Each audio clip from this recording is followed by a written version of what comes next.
by the way, I love your work. Okay.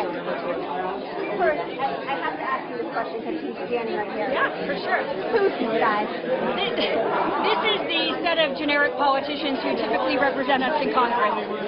Some of the kids in the campaign have affectionately named him some generic name, but really he's just a standard sort of demonstrative exhibit about what we expect to see in our politicians. And, sort of accumulation of the gentleman I'm running against. It's funny that you found it. He was in my live because he was. Okay, good. Because if you've seen the commercial, you know that guy. I do. I've seen him before. So obviously nobody's really called the race yet, but it's looking very good. Yeah. Tell me how you're feeling right now. We've worked really hard. I always say, I'm not always the smartest guy in the room, but I always am the hardest working, and I feel like with my staff and my volunteers, we've knocked a lot of doors, we've talked to a lot of voters, we've had a lot of meet and greets, a lot of one-on-one meetings, and so I feel like our sort of conservative outsider message has really resonated with the people in the East Valley, and I think the results tonight that sort of play that out.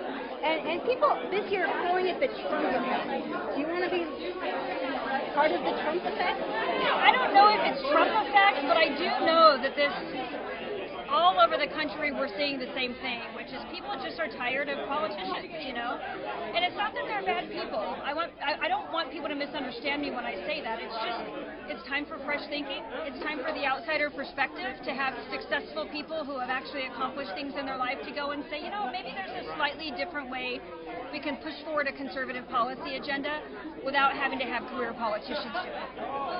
Let me ask you this. Day to day, how are you going to operate differently from a career politician? I think that what really sets me apart from the career politicians is just I tend to focus on the things about which people agree. And politicians have a tendency, and it's not intentionally necessarily, but they have a tendency of focusing on the things about which they disagree, and it makes it really hard to get anything done. It turns out most of us agree on a lot of stuff. And if you focus on those things, you really can bring people together with a little leadership and a little vision and push forward your agenda. And that's probably the single thing that sets me apart the most. The highest goal in my life is not to become a career politician. It's really just to serve this community well. Are you willing to limit yourself off the bat to a certain number of terms in D.C.? I will limit myself to the same number of terms that everybody else limits themselves to.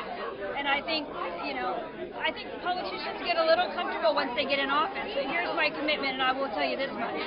This is not a career for me. I have a wonderful career, I have a wonderful family, and a wonderful life, and I just, have sought to serve this community for a short time, not a protracted period of time, and come back and return to my normal life. I have to ask you this question because there's a lot of hay made of it during the campaign. Will you move into the district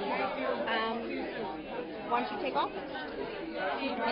Here's what I'll do. I will do whatever is the best for the constituents of this district. My office, obviously, you're standing in it, is in the district, and we're very connected here. We spend most of our time in the East Valley. My husband's office is here, our church is here, and so whatever makes the most sense, wherever I can serve the constituents the best is where we'll be. So still undecided on that? Yeah, I mean, honestly, I haven't really thought about it that much. I've been asked about it twice now, but my commitment is really to serve well. And I mean, I spend all of my time here. It seems like my address and where I put my head to rest at night has been less significant to the voters. If it makes the most sense, then yeah, absolutely we'll move here. Yeah.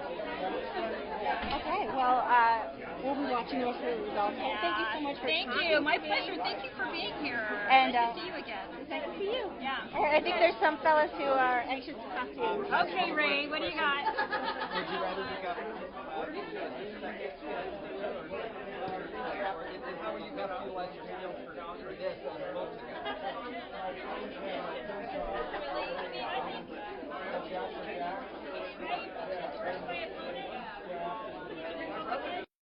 We have Hurricane Lester right behind it.